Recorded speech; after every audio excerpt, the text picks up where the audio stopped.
दोस्तों, हमारे देश में जब भी हम घर शब्द बोलते हैं तो उसके साथ सिर्फ दीवारें नहीं, एक सपना जुड़ा होता है। सपना जो बहुत से लोगों के लिए अब सिर्फ ईएमआई और फाइलों में अटक कर रह गया है। दिल्ली, मुंबई, नोएडा और गुरुग्राम, इन सब जगहों में घर अब इतना महंगा हो चुका है कि लगता है मानो ये शहर अब सिर्फ बैंकों और बिल्डरों के लिए रह गए, लोगों के लिए नहीं। लेकिन इसी शोर के बीच एक शहर वो भी है जो चुपचाप अपना काम कर रहा है।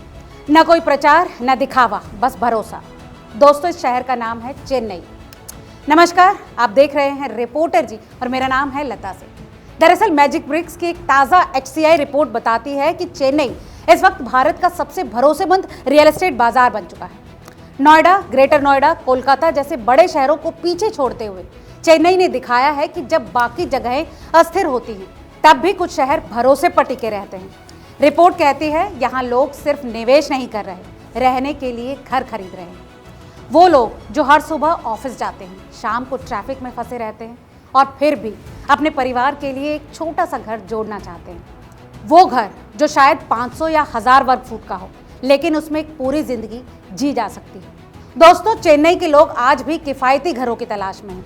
75 लाख से 1.5 करोड़ तक के बीच आने वाले मिड सेगमेंट हाउसिंग की मांग यहाँ सबसे ज़्यादा है। ये वो दायरा है जहाँ आम मध्यम वर्ग अपनी उम्मीदें टिकाता है। ये रिपोर्ट कहती है कि यहाँ के खरीदार न तो रियल एस्टेट एजेंट्स हैं और न ही बड़े निवेशक, बल्कि वो हैं जो साल में महज 10 से 30 लाख तक कमाते हैं और अपनी पूरी बचत इस विश्वास पर लगा देते हैं कि एक दिन उनका भी अपना घर होगा। दोस्तों, अब जानते हैं कि बाकी शहरों से इस शहर में क्या फ़र्क है। दिल्ली और मुंबई में घर अब स्टेटस सिंबल है, लेकिन चेन्नई में वो ज़रूरत है। वहाँ के लोग आज भी ऐसे घर खरीद रहे हैं जो सेमी फर्निश्ड है, समय पर कब्जा देते हैं और सामर्थ्य के भीतर है। कोई मॉल नहीं, कोई स्काईलाइन नहीं, बस घर जिसमें सुकून से रहा जा सके। दोस्तों, यहाँ ये बात ध्यान देने वाली है कि जिस वक्त देश के बाकी हिस्सों में आर्थिक अस्थिरता और नौकरियों की चिंता बढ़ रही थी, तब चेन्नई का भरोसा नहीं टूटा, क्योंकि यहाँ नौकरियाँ स्थिर हैं और समाज अब भी संतुलन में है। लोग यहाँ घर खुद के रहने के लिए खरीद रहे हैं, न कि किराए पर देने या फिर बेचने के लिए।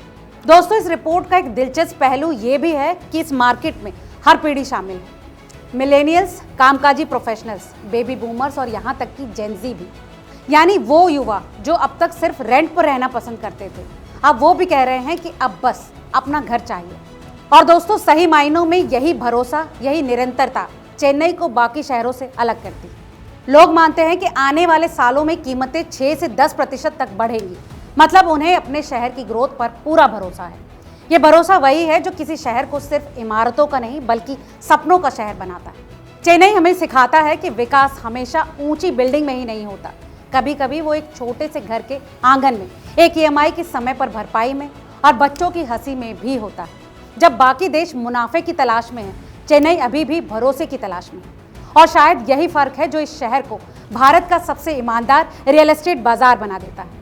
दोस्तों, रियल एस्टेट बाजार में चेन्नई की इस उभरती हुई तस्वीर को आप कैसे देखते हैं, हमें कमेंट करके ज़रूर बताएं। और तब तक ऐसी तमाम और खबरों के लिए देखते रहिए रिपोर्टर जी। बहुत बहुत शुक्रिया।